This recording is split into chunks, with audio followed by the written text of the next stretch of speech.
Sir, Uttar Pradesh Bhushan के द्वारा एक प्रेस वार्ता की गई है, क्या क्या मुद्दे रखे गए हैं? देखिए, ये बात सभी की जानकारी में होना चाहिए कि कितने परियोजनाओं को यूपी रेरा ने पंजीकरण दिया है, पंजीयन किया है, उसकी संख्या क्या है वर्षवार, नंबर एक।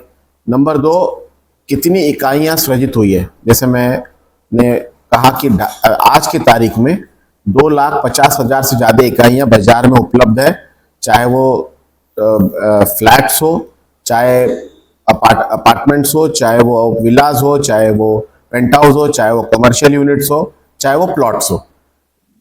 2,50,000 से ज़्यादा इकाइयाँ ये। तो ये जनता को पता होना चाहिए कि कितना डिमांड और सप्लाई को मीट आउट करने के लिए यूपी रेरा ने क्या कदम उठाए और उसी के साथ कितने हजार करोड़ का निवेश हुआ है। ये भी क्योंकि जीडीपी के ग्रोथ में, क्योंकि मैंने जैसे बताया कि हमारे अधिनियम के तहत हमारे 3 कार्य है। एक है कि निवेश लाना, अट्रैक्ट कराना, उसके लिए रेरा रजिस्ट्रेशन तुरंत उपलब्ध कराने की व्यवस्था करना। उसके बाद जिससे ज़्यादा से ज़्यादा इकाइयाँ सृजित हो तो होम बायर्स के पास एक विकल्प उपलब्ध हो कि कितने रुपए का वो कितने बेडरूम या जो भी खरीदना चाहता है इकाई जिस टाइप की, उसके पास में विकल्प उपलब्ध हो। नंबर 2, अगर जो तीनों स्टेक होल्डर है, होम बायर, प्रमोटर और एजेंट के विवाद होते हैं तो उनके विवाद का समाधान करना। तीसरा है कि एडवोकेसी, जिसमें हम लोग आज बैठे हैं कि इस सेक्टर के बारे में जो कानून कायदा है उसका ज़्यादा से ज़्यादा हम लोगों को बताएं। उसमें हम संवाद कार्यक्रम चलाते हैं शनिवार को 3:30 बजे, जिसमें हर संवाद में 20 से 25, 30, 40 लोग जुड़ते हैं।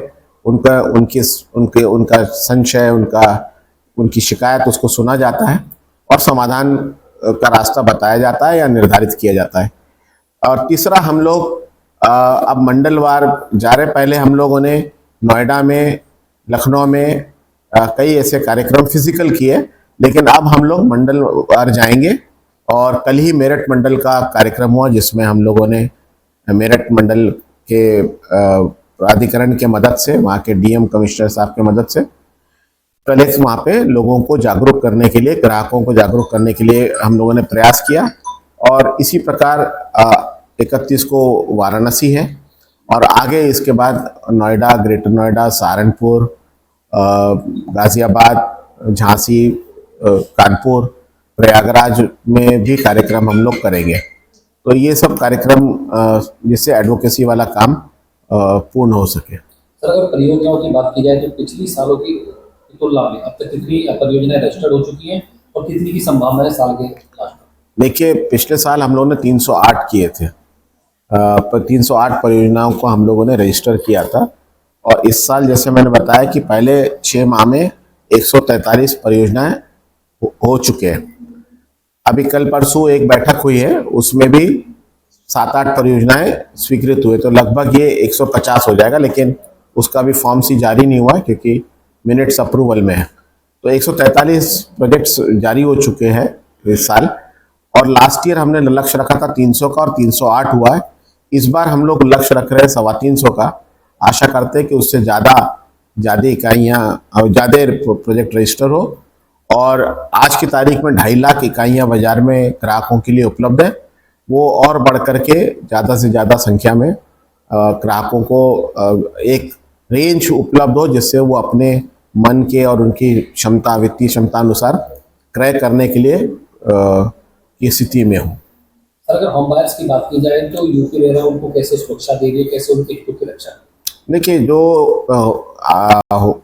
होम बायर को दिक्कत होती है तो हमारे यहाँ रिफंड के लिए या पोजीशन रजिस्ट्री के लिए, डिले इंटरेस्ट के लिए फॉर्म एम में केस दायर करता है और या फिर कॉम्पेंसेशन में वो केस दायर करता है फॉर्म एन में, जो एडजुडिकेटिंग ऑफिसर्स तय करते हैं।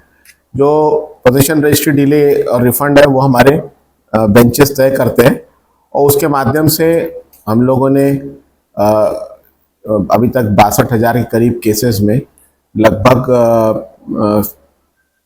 58,000 हम लोगों ने तय की, जो लगभग 84-85% है केसेस डिस्पोज्ड ऑफ है। तो इस प्रकार तमाम लोग रेरा के अपना कंप्लेंट्स फाइल करते हैं और रिलीफ पाते हैं। तो उनको पोजीशन भी होता है, रजिस्ट्री भी होती है, डिले इंटरेस्ट भी होता है, रिफंड होता है तो उसके बाद भी डिले इंटरेस्ट मिलता है, उस पर भी डिले इंटरेस्ट मिलता है।